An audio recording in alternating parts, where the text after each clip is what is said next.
बिस्मिल्लाहिर्रहमानिर्रहीम। तो last video में हमने बात की थी स्वीप सर्किट की और हमने बोला था कि जो है ना हम यूजेटी यूज़ करके स्वीप सर्किट बनाएंगे।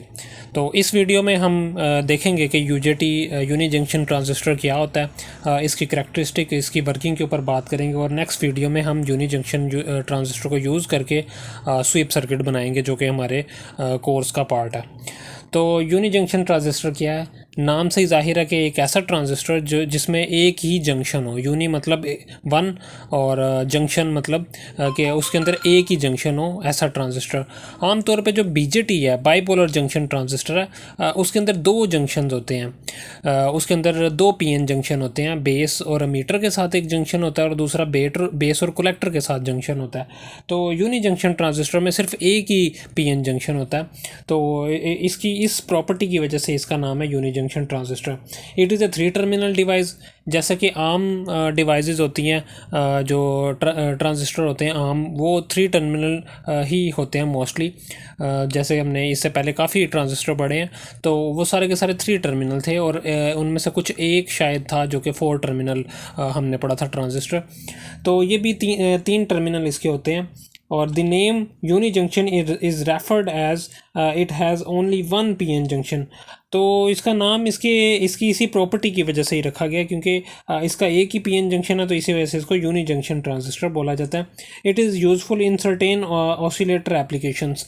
तो अभी आगे इसकी जब हम वर्किंग देखेंगे तो हम देखेंगे इसके अंदर भी नेगेटिव रेजिस्टेंस इफेक्ट आता है, जिसकी वजह से ये ऑसिलेटर्स में काफ़ी ज़्यादा यूज़ किया जाता है। और इसके अलावा ये ट्रिगरिंग डिवाइस इन थेरिस्टर सर्किट, तो थेरिस्टर सर्किट्स में एज ए ट्रिगरिंग डिवाइस के तौर पे भी ये काम करता है। और थेरिस्टर सर्किट ऐसे सर्किट होते हैं जो कि हाई पावर स्विचिंग सर्किट होते हैं जिनके अंदर एम्पलीफाई करने की एबिलिटी नहीं होती, तो ऐसे सर्किट्स को थेरिस्टर सर्किट्स बोलते हैं। तो ऐसे सर्किट में ये triggering as a triggering circuit के तौर पे काम करता है यूनी जंक्शन ट्रांजिस्टर। तो यूनी जंक्शन ट्रांजिस्टर का आप देखते हैं कि सिंबल कैसा होता है। तो यहाँ पे ये सिंबल, दो सिंबल बनाए गए हैं, एक एन चैनल के लिए और एक पी चैनल के लिए। तो एन चैनल के लिए जो इसके यहाँ पे आप देख सकते हैं कि ये एरो का निशान इनवर्ड है और पी चैनल के लिए ये एरो का निशान आउटवर्ड है। तो ये इस तरह का कुछ इसका सिंबल होता है। आमतौर पे ये एफ ई टी का भी कुछ इसी तरह से सिंबल होता है, लेकिन उसका जो ये बेस इस तरफ जो यहाँ पे गेट का जो टर्मिनल होता है वो बिल्कुल स्ट्रेट होता है, सीधी एक लाइन में होता है। लेकिन यहाँ पे ये कुछ कर्व लाइन यहाँ पे एक बनी हुई है, तो ये स्ट्रेट नहीं है। तो ये एक डिफरेंस है जो कि इसमें और एफ ई टी के सिंबल में जो डिफरेंस है मेन, वो यही है कि इसके अंदर एक कर्व लाइन है, एक ये तिरछी सी लाइन है, और जो हमारे पास दूसरा जो एफ ई टी है उसमें यहाँ पे एक स्ट्रेट लाइन होती है। बाकी दोनों का सेम है। एन चैनल के लिए उसके भी इनवर्ड एक एरो का साइन होता है और पी चैनल के लिए आउटवर्ड होता है। तो दोनों का ये सेम, ये करेक्टरिस्टिक सेम है। इसके अलावा ये इसका स्ट्रक्चर जो सिंबल है वो ये है इसका। एक एन चैनल है जिसके ये दो टर्मिनल के दरमियान में एक एन चैनल हमारे पास है, एन टाइप मटेरियल है, और यहाँ पे एक P type material N channel के अंदर डिफ्यूज़ किया होता है हमने। तो उसके साथ यहाँ पे एक तीसरा टर्मिनल होता है। एफ में अगर बात करें तो उसका भी कुछ इस तरह का स्ट्रक्चर होता है। उसके यहाँ पे सोर्स, ड्रेन और यहाँ पे गेट होता है। लेकिन इसके जो 3 टर्मिनल हैं उसमें इस टर्मिनल को बोला जाता है बेस 1, इस टर्मिनल को बोला जाता है बेस 2 और इस टर्मिनल को बोला जाता है अमीटर। तो ये 3 टर्मिनल इसके इस यूनी जंक्शन ट्रांजिस्टर के ये 3 टर्मिनल होते हैं।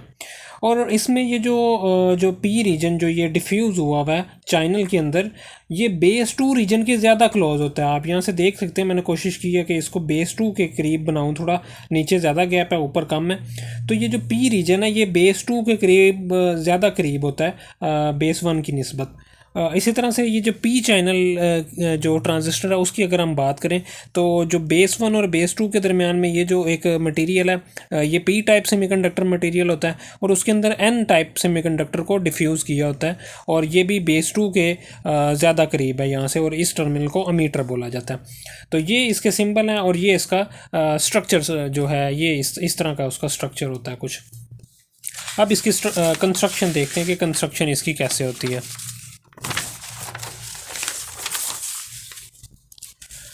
तो कंस्ट्रक्शन में पहले वही बात करेंगे कि इसके 3 टर्मिनल होते हैं। पहला टर्मिनल बेस, दूसरा टर्मिनल बेस 2, एक को बेस 1 एक को बेस 2 बोलते हैं और तीसरे वाले को अमीटर बोलते हैं।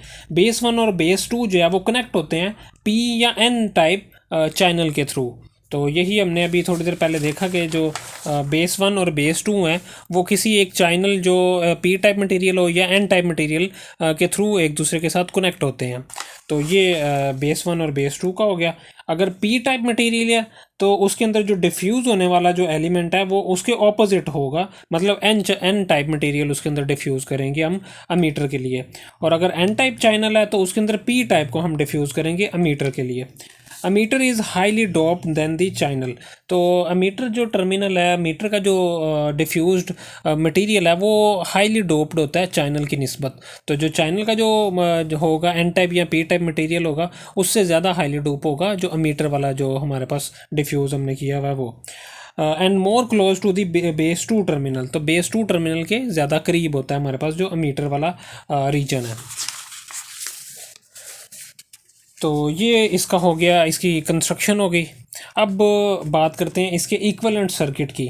तो यूजेटी जो है इसका अगर हम थोड़ा सा इसके बारे में स्टडी करें तो ये अगर अमीटर और बेस 1 को अगर मैं देखूं तो ये एक सिंपल डायोड की तरह होगा जिसमें पी टाइप और एन टाइप मटेरियल का आपस में जंक्शन बना होता है। तो ये अमीटर बेस 1 की तरफ भी एक डायोड की तरह काम कर रही है और अमीटर बेस 2 की तरफ भी एक डायोड की तरह ही काम कर रही है। अगर हम आम डायोड को देखें तो उसका कुछ इस तरह से स्ट्रक्चर होता है।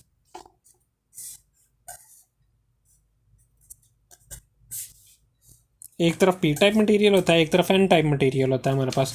तो ये भी मीटर जो है ये पी टाइप मटेरियल के साथ है और बेस 1 एन टाइप मटेरियल के साथ है। इस तरह मीटर जो पी टाइप मटेरियल के साथ है और बेस 2 एन टाइप मटेरियल के साथ है।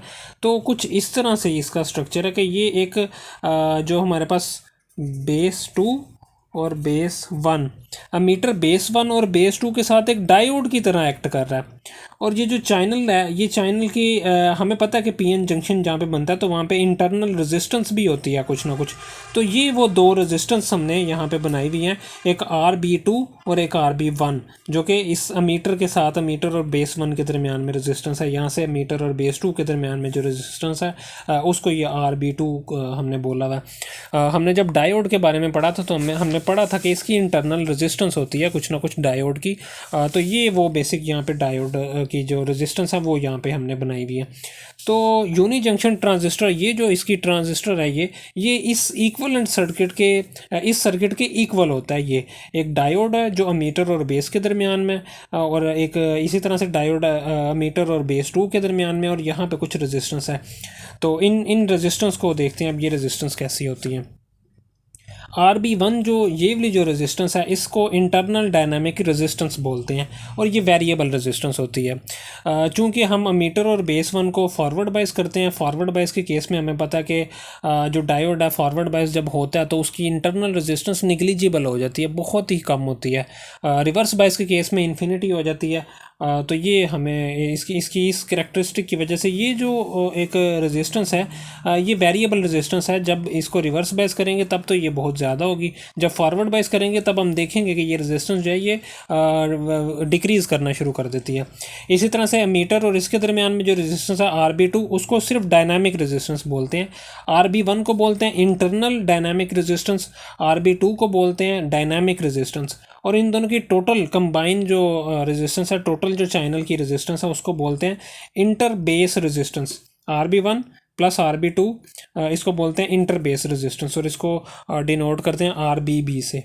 इंटरनल डायनामिक रेजिस्टेंस RB1 से, डायनामिक रेजिस्टेंस RB2 से, इंटर बेस रेजिस्टेंस RBB से।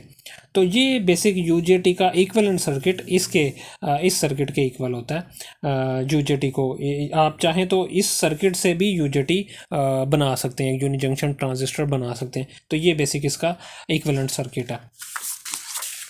इसके बाद एक ये बड़ी इंपॉर्टेंट डेफिनेशन है जो कि आगे यूज़ होने वाली है। तो यहाँ पे अभी मैं आपको ये डेफिनेशन बता देता हूँ, आगे जब यूज़ होगी तो फिर हम इसके बारे में आपको नॉलेज पहले से होगा और फिर हम इसको बेहतर से समझ पाएंगे।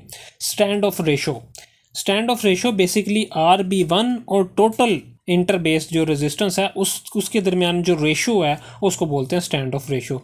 The ratio between RB1 internal dynamic resistance and RBB inter base resistance is called stand of ratio, और इसको डिनोट करते हैं ईटा से, वही RB1 ऊपर है और RBB टोटल रेजिस्टेंस नीचे है, तो इसको बोलते हैं स्टैंड ऑफ रेशो। और ये बहुत इंपॉर्टेंट प्रॉपर्टी है UJT की, और आगे हम देखेंगे कि ये इसका काफ़ी काम है, इसकी जो UJT है उसकी कैलकुलेशन में इसका बहुत सारा काम है।